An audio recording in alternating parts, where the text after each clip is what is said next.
In each of these points, we see that ChatGPT didn't take a research-based approach, but advised us to conduct more thorough analysis. It might be interesting to change the prompt in the future to achieve even more specific results. ChatGPT also suggests some general measures for mitigating these risks.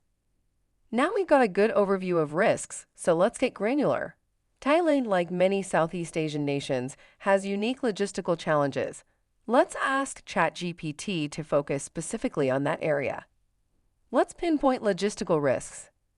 Considering Thailand's infrastructure, busy shipping lanes in the region, and the specialized transport needs of sensitive electronics, give me factors affecting the timely delivery of raw materials and the shipment of finished goods to customers.